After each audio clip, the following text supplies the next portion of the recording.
The yellow school bus pulled up to the iron gates of Riverside Academy, and Daniel felt his stomach twist into knots.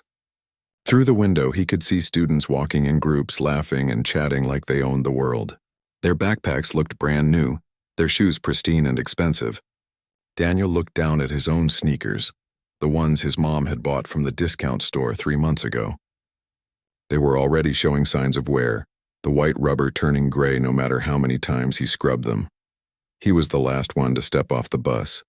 The scholarship letter had arrived in June, and his mother had cried tears of joy. Riverside Academy was one of the best schools in the state, the kind of place where kids went on to become doctors, lawyers, and business owners. It was supposed to be Daniel's ticket to a better future. But standing there at the entrance, watching kids pull up in cars that cost more than his mom made in a year, Daniel wondered if he'd made a terrible mistake. The first day was worse than he'd imagined. In homeroom, the teacher asked everyone to introduce themselves and share something interesting about their summer. Kids talked about trips to Europe, summer homes in the Hamptons, sailing lessons, and tennis camps. When it was Daniel's turn, he said he'd worked at his uncle's grocery store and read a lot of books from the library. The silence that followed felt heavy. A few kids exchanged glances. One boy in the back row smirked and whispered something to his friend. By lunchtime, Daniel knew he was on his own. The cafeteria was a maze of social groups that had clearly been established years ago. There were the athletes at one set of tables, the drama kids at another, the honor society students in their corner. And then there was everyone else, the popular crowd who seemed to float between groups, welcomed everywhere they went. Daniel bought his lunch with the voucher from the financial aid office, trying not to notice how some kids paid with their phones or had accounts their parents had loaded with money. He found an empty table near the windows and sat down, pulling out his sandwich. It was quiet there, away from the noise and laughter, but quiet also meant visible. He could feel eyes on him, could hear the whispers that weren't quite whispered enough. "Who's that kid?" "Scholarship student. Heard he's from the east side. Look at his jacket. Is that from Goodwill?" Daniel kept his eyes on his food, chewing mechanically. His jacket was actually from Goodwill. His mom had found it for $5, and she'd been so proud because it barely had any wear on it. Now he wished he'd just worn his old one, even though it had a broken zipper. The afternoon classes weren't any better. In English, the teacher assigned seats alphabetically, which put Daniel right next to Tyler, one of the boys he'd noticed in homeroom.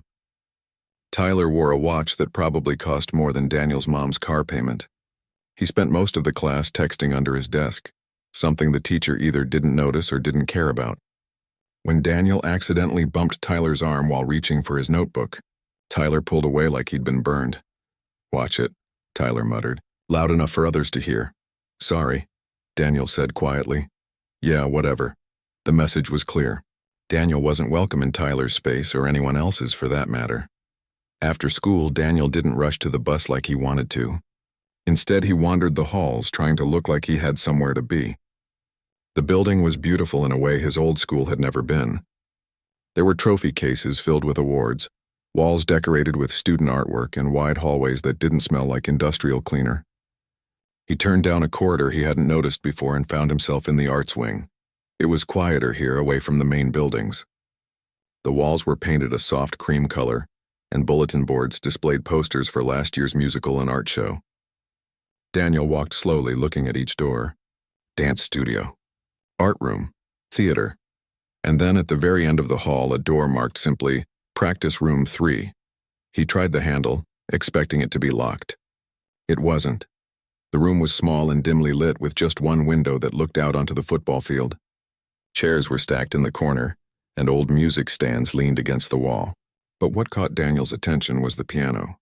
It sat in the corner, and upright with dark wood that had seen better days. The bench was scratched, and a few of the keys looked yellowed with age. Daniel stepped inside and closed the door behind him. The silence was immediate and complete. No voices, no laughter, no whispers. Just him in the dusty practice room. He walked over to the piano and sat down on the bench. It wobbled slightly. He lifted the fallboard, revealing the keys, and let his fingers hover above them. It had been almost 3 months since he'd played. His old school had a piano in the music room, and his teacher, Mr. Patterson, had let him practice during lunch and after school. Mr. Patterson was the one who'd told him he had a gift. who'd encouraged him to apply for the scholarship to Riverside. "You're talented, Daniel," Mr. Patterson had said. "Don't let anyone make you think otherwise." But right now, sitting in this forgotten practice room in a school where he didn't belong, that talent felt like a secret he needed to keep hidden. What would Tyler and his friends say if they knew he played piano? They'd probably just find another reason to mock him. Daniel touched one key, barely pressing it down. The note was soft, almost hesitant. He pressed another, then another. Soon his hands were moving across the keys, playing a simple melody he'd learned years ago. Nothing fancy, nothing that would impress anyone. Just music for the sake of music. For those few minutes, Daniel forgot about the cafeteria whispers and Tyler's disgusted look, and the way he'd felt invisible all day. The piano didn't care about his second-hand clothes or his scholarship status. It only cared about the touch of his fingers on its keys. A sound in the hallway made him stop abruptly. Footsteps. Daniel quickly stood up, closing the fallboard and backing away from the piano like he'd been caught doing something wrong. But the footsteps passed by, fading into the distance. He looked at his phone. The late bus would leave in 20 minutes. With one last glance at the piano, Daniel slipped out of the practice room and made his way back through the empty halls. On the bus ride home, he stared out the window as the fancy neighborhoods gave way to older houses and smaller yards. His stop was in front of a duplex with peeling paint and a chain-link fence. His mom's car wasn't in the driveway yet. She was working the evening shift at the hospital. Inside, the apartment was quiet. Daniel dropped his backpack by the door and went to the kitchen. There was a note on the fridge. "Leftovers in the microwave. I'm proud of you. Love you so much." Mom, Daniel read it twice, feeling his throat tighten. She was proud of him. She believed in him. He couldn't let her down, no matter how hard things got at Riverside. But as he heated up his dinner and sat alone at the small kitchen table, Daniel couldn't shake the feeling that tomorrow would be just as hard as today, and the day after that, and every day for the rest of the year. He just had to survive it. That's all. Just survive. The second week at Riverside Academy was somehow worse than the first.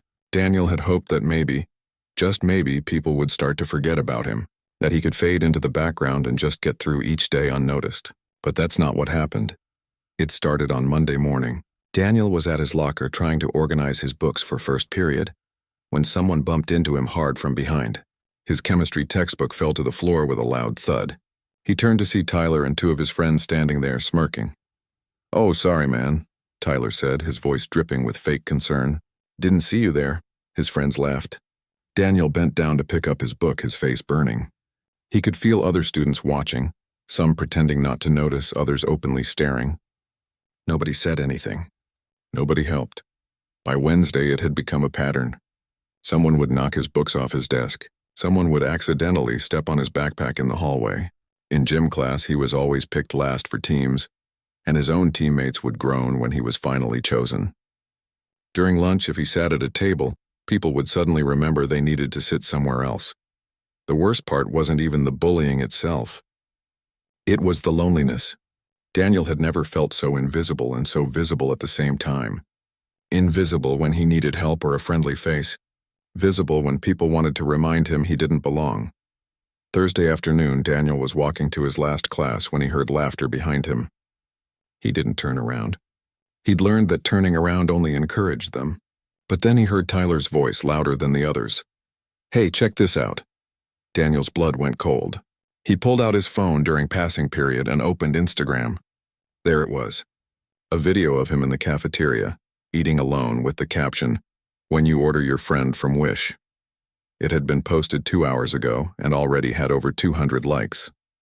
The comments were brutal. "Why does he always look so sad, lol? Scholarship students are so awkward. My man needs a makeover ASAP." Daniel deleted the app from his phone right there in the hallway. His hands were shaking so badly he could barely hold it. He made it to his next class and sat in the back row, staring at his desk and trying not to cry. The teacher was talking about polynomial equations, but Daniel couldn't focus on a single word.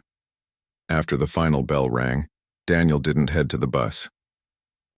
He couldn't face sitting there with all those students who'd probably seen the video, who'd probably laughed at it. Instead, his feet carried him back to the arts wing, back to that practice room at the end of the hall. He slipped inside and closed the door, leaning against it for a moment. The room was exactly as he'd left it days ago. Dusty, quiet, safe. Daniel walked to the piano and sat down heavily on the bench. His throat felt tight and his eyes burned. He thought about his mom, working double shifts at the hospital so he could have this opportunity. She'd been so happy when the acceptance letter came. She'd hugged him and told him this was going to change their lives.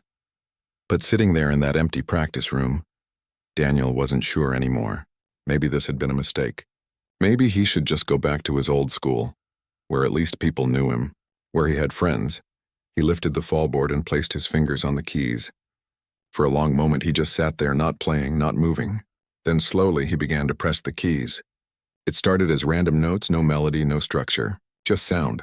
But gradually, his muscle memory took over and his hands found their way into a piece he'd learned last year, something slow and sad that matched exactly how he felt. Daniel didn't hear the door open. He didn't notice anyone enter the room. He was lost in the music, pouring every bit of frustration and hurt into each note. It wasn't until the song ended that he heard someone clear their throat behind him. He spun around, heart racing. A woman stood near the door. She was maybe 50, with gray streaks in her dark hair and kind eyes behind wire-rimmed glasses. She wore a flowing skirt and a cardigan, and she carried a worn leather bag over her shoulder. "I'm sorry," Daniel stammered, standing up quickly. "I didn't know anyone was—" "I wasn't supposed to be in here. I can leave." "Sit down," the woman said gently. Her voice was calm, not angry. "Please." Daniel hesitated, then slowly lowered himself back onto the bench. The woman walked closer, setting her bag on one of the stacked chairs. "I'm Mrs. Rodriguez. I teach music here." "And you are?" "Daniel." "Daniel," she repeated, as if testing the name. "How long have you been playing?" "Since I was 7. My old school had a piano, and the music teacher there taught me." Mrs. Rodriguez nodded slowly. She walked over to the window and looked out at the football field where practice was happening. "You know," she said, still facing the window, "I've been teaching at Riverside for 15 years. This practice room has been here the whole time, and in all those years I've rarely seen anyone use it. Most students prefer the newer rooms in the main music building. This piano is old. It's out of tune. The room isn't fancy." She turned to face Daniel. "But I come here sometimes. When I need quiet. When I need to remember why I started teaching music in the first place." She paused. "I was here on Monday. I heard you playing. Just for a minute before you stopped." Daniel's face went red. "I'm sorry, I shouldn't have—" "Stop apologizing," Mrs. Rodriguez said firmly. "You have a gift, Daniel. Real talent. The kind that can't be taught, only nurtured." Daniel looked down at the keys. "It doesn't matter. Why do you say that?" He couldn't answer. How could he explain that talent didn't matter when you didn't have the right clothes or the right friends or the right address? How could he tell her about the video, about the daily humiliations, about feeling like he was drowning and nobody cared? Mrs. Rodriguez seemed to understand anyway. She reached into her cardigan pocket and pulled out a small brass key. She held it out to Daniel. "This is the key to this room," she said. "It's yours. Come here whenever you need to. Before school, during lunch, after. This can be your space." Daniel stared at the key. "Why?" "Because everyone needs a place where they can be themselves. Without judgment. Without fear." She pressed the key into his palm. "And because that piano has been waiting for someone like you." Daniel closed his fingers around the key. It felt warm in his hand. "There's something else," Mrs. Rodriguez said. "In 3 months we have our annual talent showcase. It's a big event. Parents come, alumni, sometimes even people from the local news. Students perform all kinds of things, singing, dancing, comedy, whatever they want." "I've seen the posters," Daniel said quietly. "I think you should perform." Daniel's head snapped up. "What? No, I can't. Why not?" "Because," he struggled to find the words, "because they'll laugh at me. They already do. If I get up on that stage, it'll just give them more reasons to make fun of me." Mrs. Rodriguez sat down on the piano bench next to him. "Maybe," she said. "Or maybe it'll show them who you really are. Not the quiet kid they ignore in the hallways, but someone with real talent. Real courage." "I don't have courage. You're here, aren't you?" She gestured around the room. "You're still showing up every day even though it's hard. That takes more courage than you realize." Daniel felt tears prickling at his eyes. He blinked them back hard. Mrs. Rodriguez stood up and picked up her bag. You don't have to decide now. Just think about it. In the meantime, this room is yours. Play as much as you want. I'll make sure nobody bothers you. She walked to the door, then turned back. Daniel, that piece you were playing when I came in? It was beautiful. Sad but beautiful. Don't hide that gift. The world needs to hear it. Then she was gone, leaving Daniel alone with the piano and a brass key that felt like both a gift and a challenge. That evening, Daniel came back to the practice room after the buses had left. He played for 2 hours straight until his fingers ached and the sun had set outside the window. He played everything he knew, and some things he made up on the spot. And for those 2 hours, he wasn't the scholarship kid or the target or the outsider. He was just Daniel, and the piano didn't care about anything else.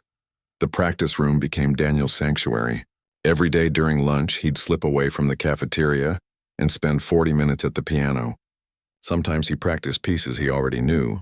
Other times he'd work through sheet music Mrs. Rodriguez left for him on the piano bench. She never stayed to watch, never hovered. She just left the music and trusted him to figure it out. October turned into November, and the trees outside the practice room window changed from green to gold to bare branches. Daniel kept his head down in classes, avoided eye contact in the hallways, and spent every free moment in that small room at the end of the arts wing. The bullying didn't stop, but somehow it became easier to handle. Tyler and his friends still made their jokes, still knocked into him in the hallways. But Daniel had somewhere to go now, somewhere they couldn't touch. One Tuesday afternoon, Daniel arrived at the practice room to find a bright yellow flyer taped to the piano. His stomach dropped when he read it. Riverside Academy Annual Talent Showcase, December 15th. Sign up by November 30th. Show us what you've got. Below the text was a list of acts that had already signed up. Tyler's band was at the top. Daniel recognized other names too. Popular kids, confident kids, kids who belonged. He crumpled the flyer and tossed it in the trash can by the door. For the next week, Daniel tried to forget about the showcase. But the posters were everywhere. In the hallways, in the cafeteria, even in the bathroom.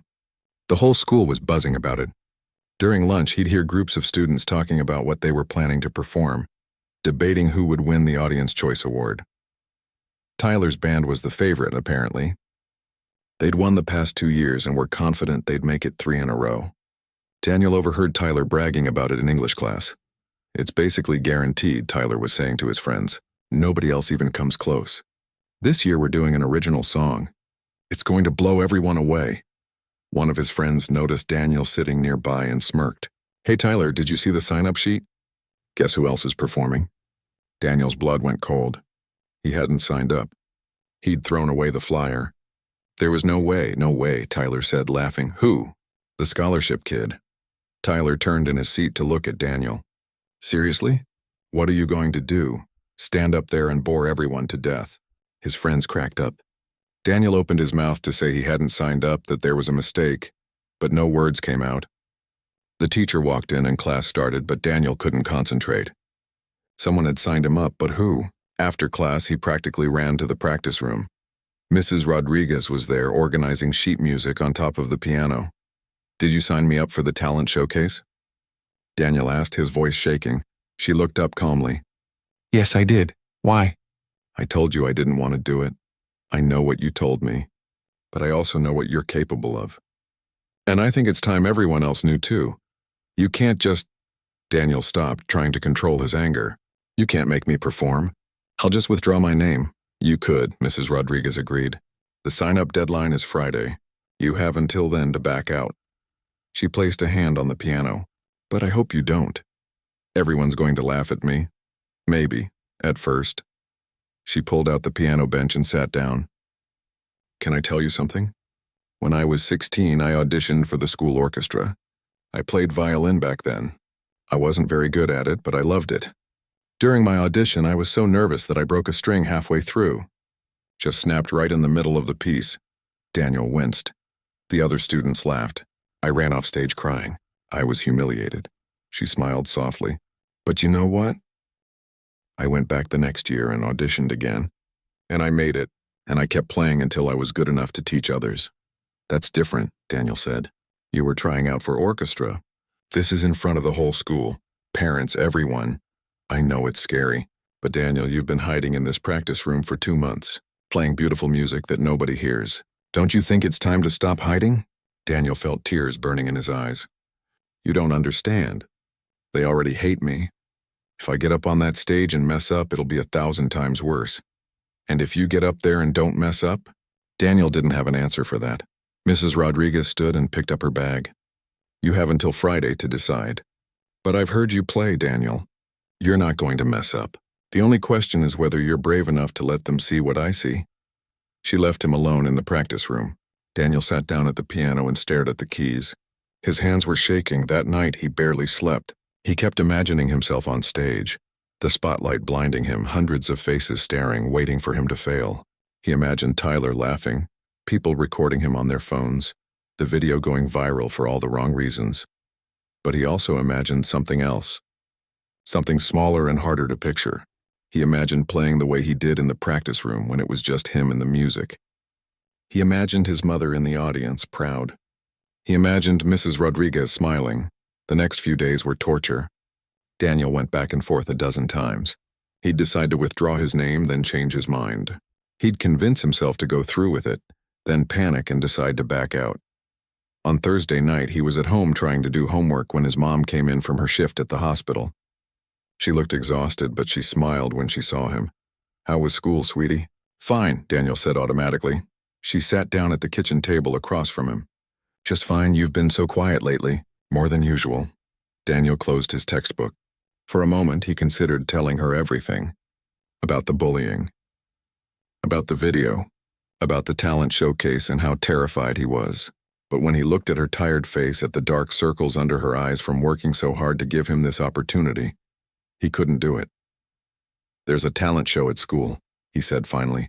In a few weeks, her face lit up. Are you going to perform? Daniel, that's wonderful. I don't know, maybe. What would you play? I was thinking maybe that Rachmaninoff piece. The one I've been working on. His mother reached across the table and squeezed his hand. Baby, you would be amazing. I wish I could be there to see it. You can't come? She shook her head sadly. I already requested that day off twice. My supervisor said no. But I want you to record it for me, okay? I want to see every second. Daniel nodded, his throat tight. His mom believed in him. Mrs. Rodriguez believed in him. The only person who didn't believe in him was himself. Friday came. The deadline to withdraw was 3 o'clock. Daniel went through his classes in a fog. At lunch, he didn't go to the practice room.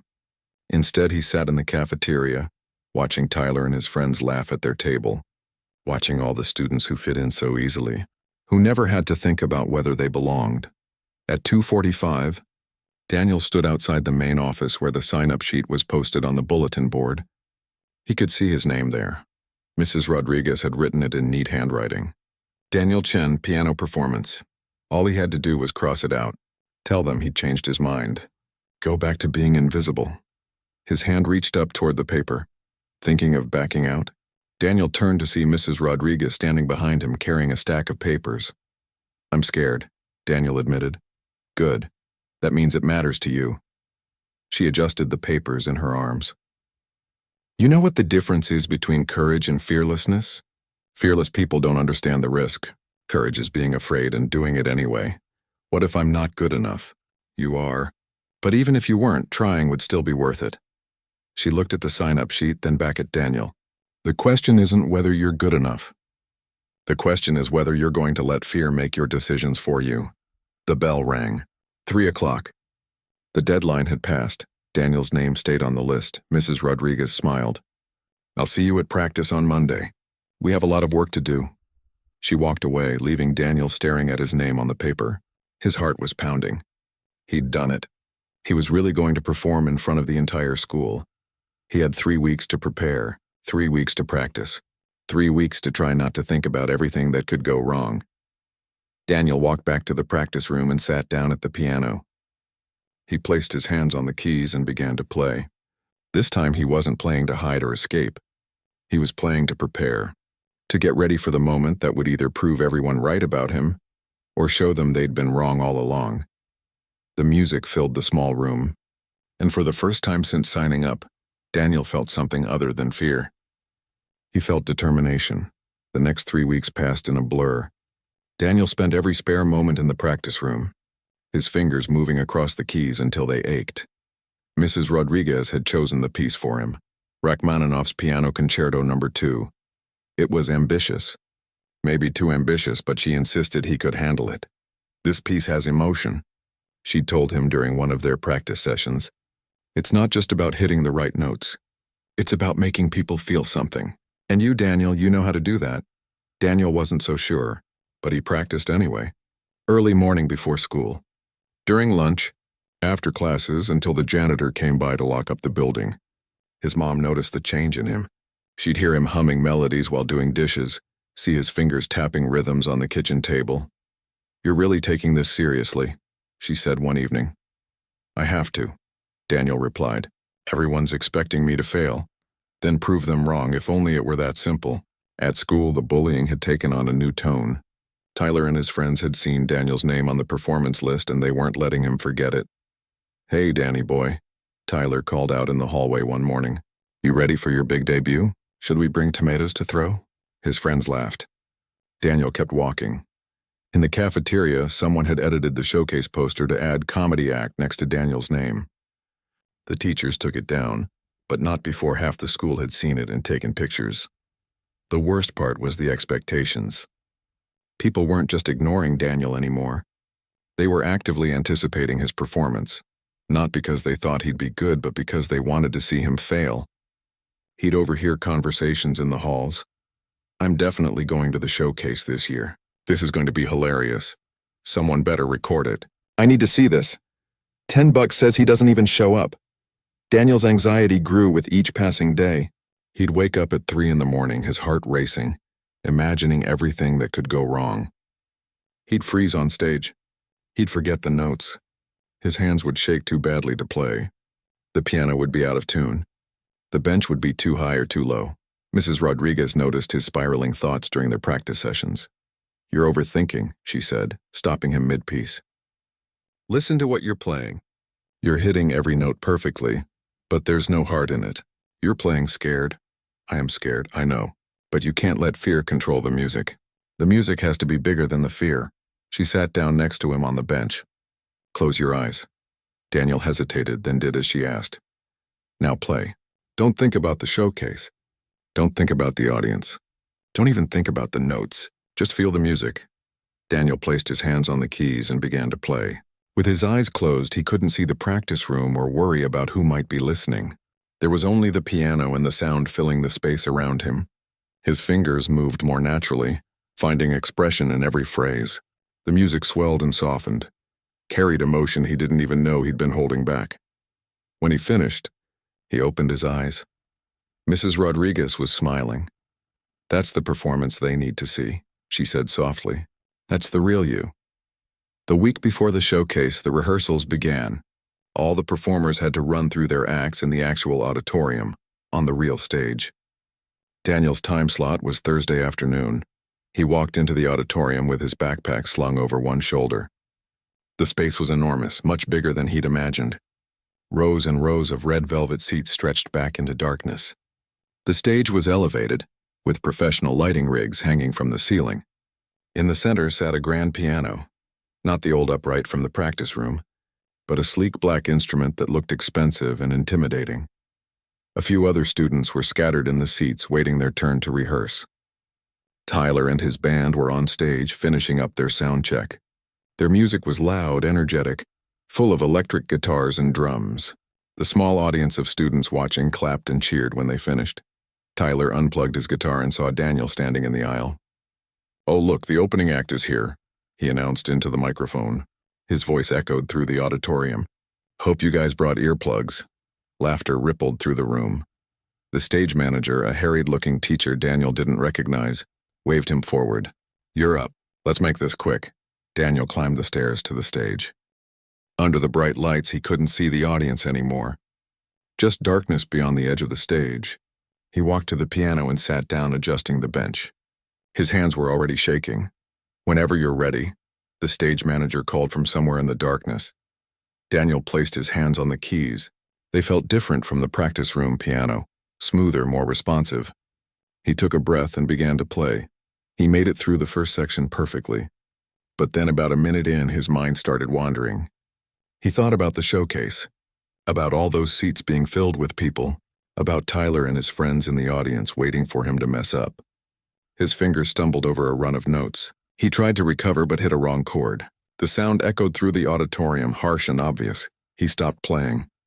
"It's okay," the stage manager said. "This is just rehearsal. Want to start over?" Daniel shook his head. "No, I'm good." He wasn't good. He was a disaster. He walked off stage feeling worse than he had in weeks. All that practice, all those hours in the practice room, and he'd fallen apart the moment he was on the real stage. Tyler caught up with him in the parking lot. "That was rough, man. Maybe you should drop out before you embarrass yourself." For once, Daniel agreed with him. That evening, he went back to the practice room one more time. He sat at the old upright piano and put his head in his hands. He'd been foolish to think he could do this. Mrs. Rodriguez had been wrong about him. He wasn't ready. Maybe he'd never be ready. The door opened and Mrs. Rodriguez walked in. She must have known he'd be there. "I messed up," Daniel said before she could speak. "The rehearsal was a disaster, I heard. The stage manager told me." She pulled up a chair and sat down. "Do you know why you messed up?" "Because I'm not good enough." "No, you messed up because you stopped playing for yourself and started playing for them. For Tyler. For everyone who wants to see you fail." She leaned forward. "Daniel, I need you to understand something. When you're on that stage next week, there will be people in the audience who want you to fail. That's a fact. But there will also be people who want you to succeed. Your teachers. Me. Students you don't even know who are tired of people like Tyler running everything. What if I freeze again?" Then you freeze, and you take a breath, and you start again. She stood up and placed a hand on his shoulder. "The performance isn't about being perfect. It's about being brave enough to try. That's what people will remember. Not whether you hit every note, but whether you had the courage to stand up there in the first place." Daniel looked up at her. "I don't feel brave. Brave people rarely do. They're usually terrified. They just do it anyway." She left him alone in the practice room. Daniel sat there for a long time, staring at the piano keys. Then slowly he began to play. Not the Rachmaninoff piece.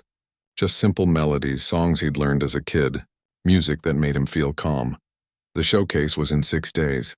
6 days to prepare. 6 days to decide whether he was going to let fear win or fight back.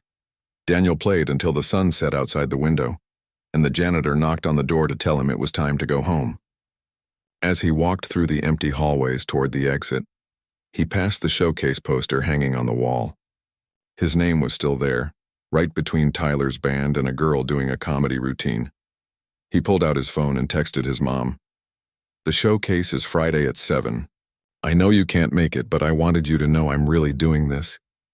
Her response came back almost immediately. "I'm so proud of you, baby. You're going to be amazing.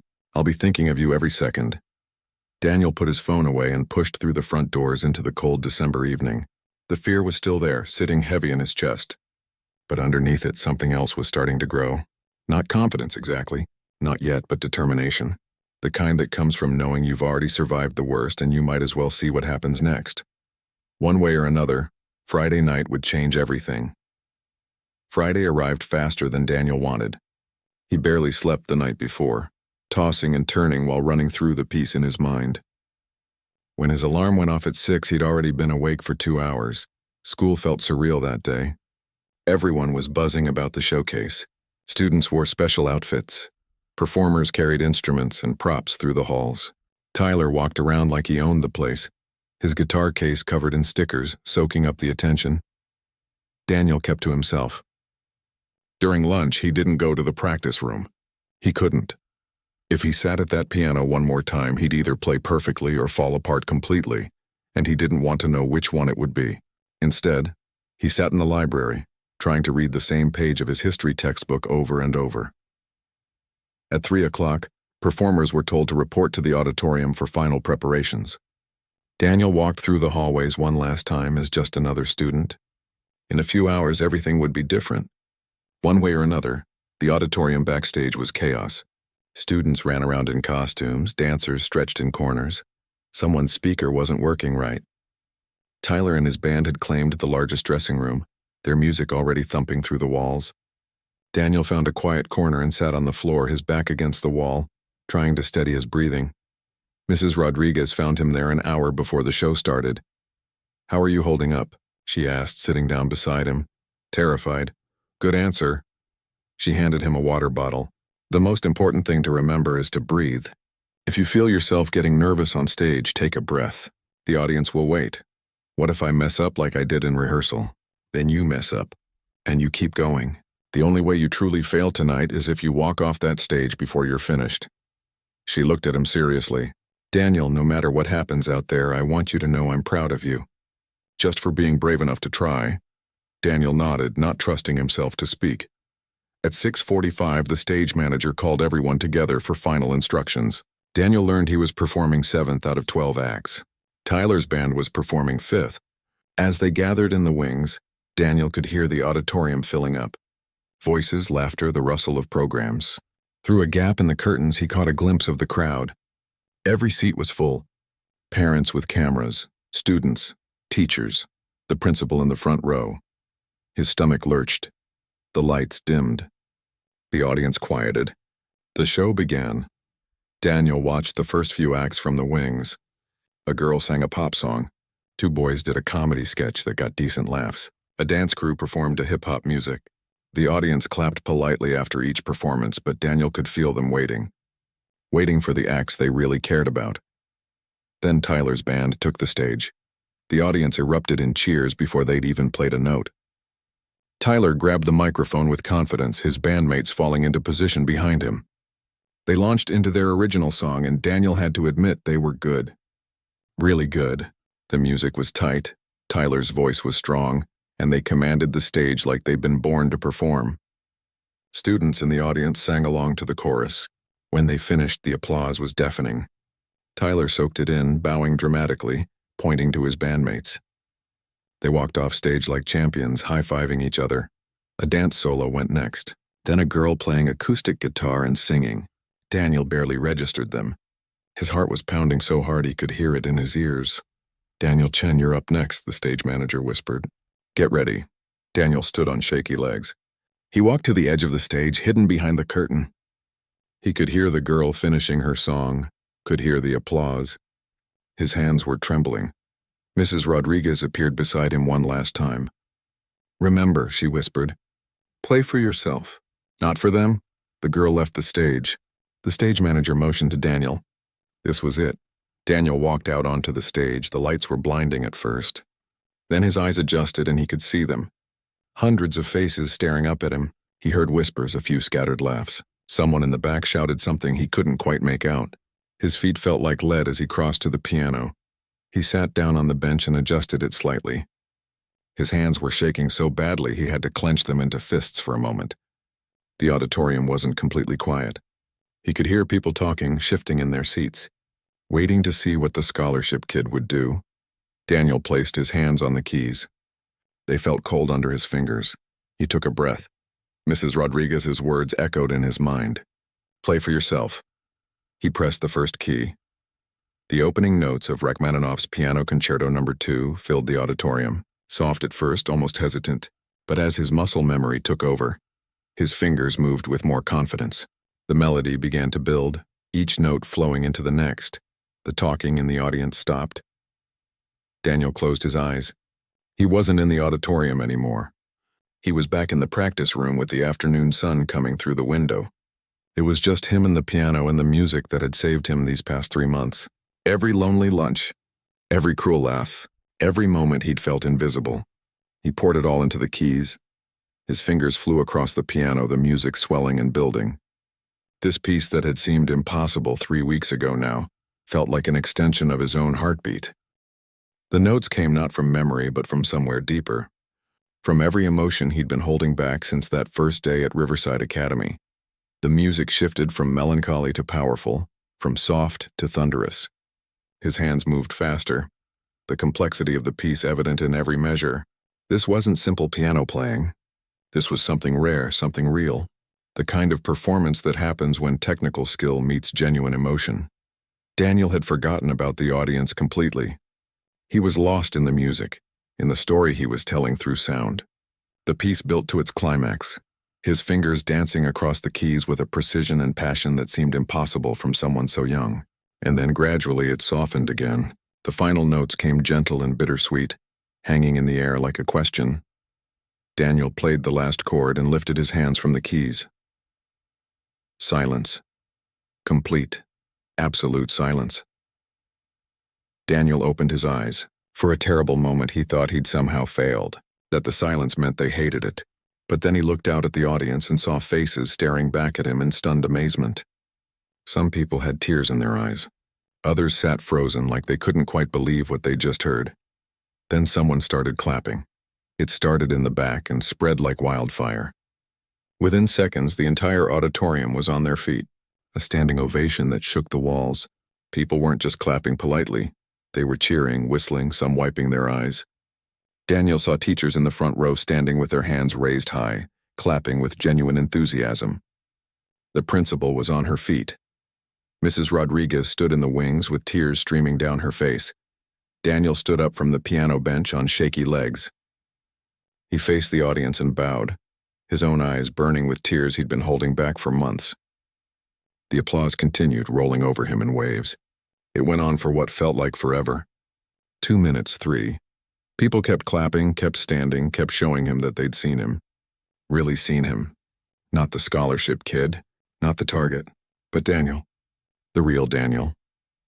Tyler stood in the back of the auditorium, his arms crossed, his expression unreadable. His friends around him clapped slowly, almost reluctantly, but they clapped. They had to. Everyone did.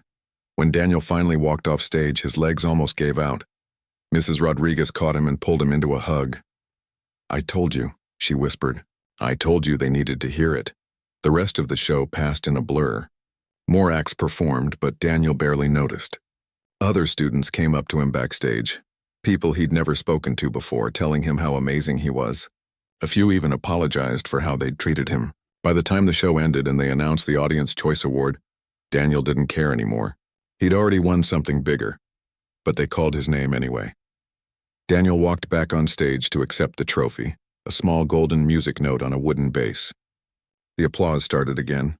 As he stood there under the lights holding that trophy, he looked out at the crowd and finally felt like he belonged. Not because they were clapping for him, but because he'd had the courage to show them who he really was. His phone buzzed in his pocket later that night. A text from his mom. "Watch the video. I'm crying. You were perfect. So perfect. I love you so much." Someone had recorded his performance and posted it online. By morning, it had thousands of views. By the end of the weekend, hundreds of thousands. Comments poured in from people around the world, praising his talent, his emotion, his courage. Monday morning, Daniel walked into Riverside Academy different than he'd left it Friday night. Tyler and his friends still whispered when he passed, but there was no laughter this time. Just uncomfortable silence. Other students smiled at him in the hallways. A girl from his English class asked if he gave lessons. The practice room was still there, still quiet and dusty. But Daniel didn't need it to hide anymore. He went there because he wanted to, not because he had to. And when he sat down at that old upright piano and played, it wasn't to escape the world. It was to be part of it.